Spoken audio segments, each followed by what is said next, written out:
Okay, time for me to address the unfortunate event that transpired on Parsons and Yosemite at the building in New York over this last past weekend. And I want to say that I apologize that these things happened at this location. But let me explain.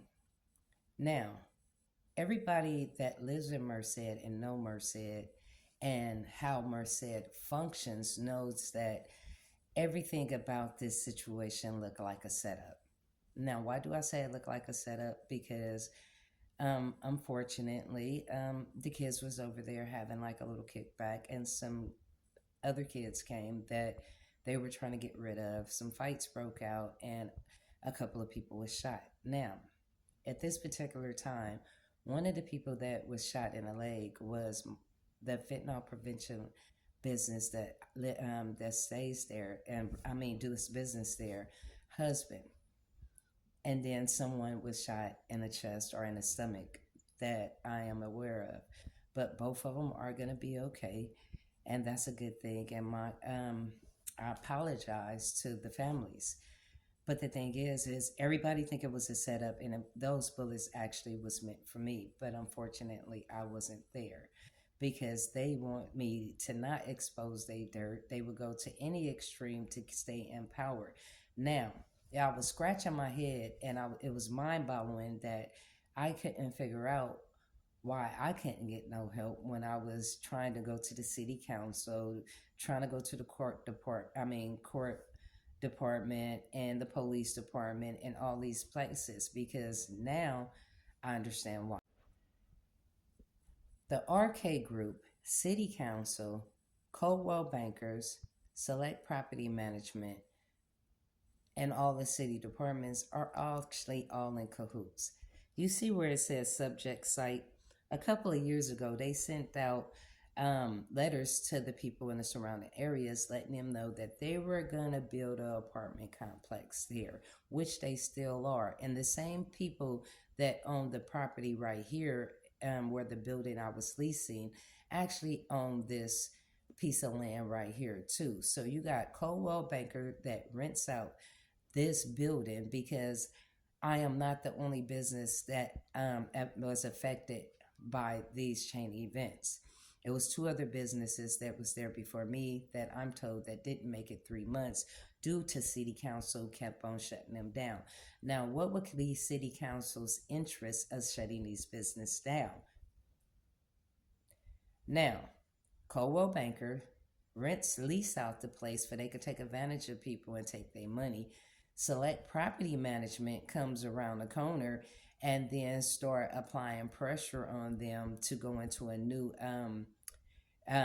contract, which I did not do, and they would get them to flush out that way. If they can't make that happen, then that's when City Council steps in and start sending the other code enforcement, fire department, police department, health department, and all these other agencies through to apply pressure on who's ever in this building on this particular piece of land, to be able to discourage them, frustrate them, and just plain make them tired, where they would disregard the building and leave.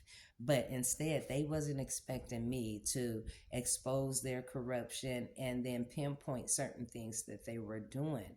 So unfortunately, I'm really heartfelt when it comes to the people that got shot at this location, because they did not deserve that. It went from peaceful to chaotic in a matter of seconds. And the funny part about this is the police department knew it was going to happen because they had been driving by. But soon as they placed that phone call, they came military style immediately, 15 cars deep, back to back in a line, coming from the same direction, not different directions. So they were anticipating for this to happen. It was to discredit my company and give them a reason to be able to get a hold to this property that I was leasing and to force us out. Because when we went to court, the judge, I mean, the commissioner and the lawyer did a lot of things that was not constitutionally protected, and they violated a lot of my constitutional rights. The courts, by not accepting my paperwork, but it shows how deep the corruption go. And as I'm exposing their corruption, they don't want to lose power. They don't want to go to jail for all the money that they done stole from the homeless funding, from the fentanyl prevention funding. Because why would you say you spent 800,000 on fentanyl prevention strips and Norcans when my business partner got over 20 or 40,000 of these same things for free to be able to distribute to the public, which she done saved over 200 lives in Merced. And I know for sure, since she's been there with me, she done saved about 7 lives. Okay, so back to the corruption. Now that explains why the city council was not trying to work with us, because they didn't anticipate us being in this building that long, because they already have plans to line their pockets, and the corruption gets that much deeper. But I wanted to take my time out and explain to you guys how to connect the dots, what kind of tactics that they're used to playing, and what this really was. Because don't look at it like it was just some kids over there partying and a mishap happened. No, they know exactly who to send, where to do their dirty work, and how to cover it up. And the only thing is I wasn't there to take that bullet. But God got me. And I'm gonna continue to expose their corruption because they forgot, and they didn't believe me when I told them that I am not afraid of them.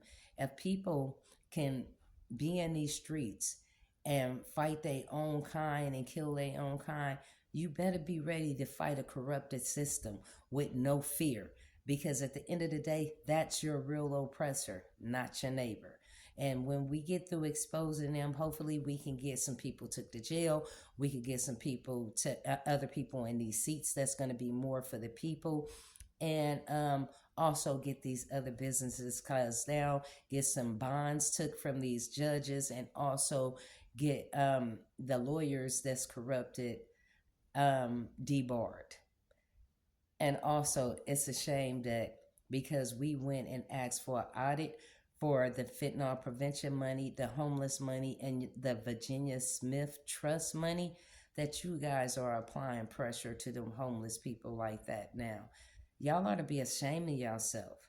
You can't hide the corrupted shit that you already did and the money that you already stole, because they finna come in and find it. And I can't wait till they do.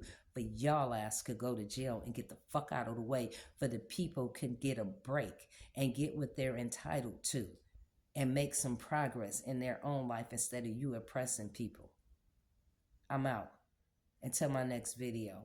And I apologize that this one had to be so blunt.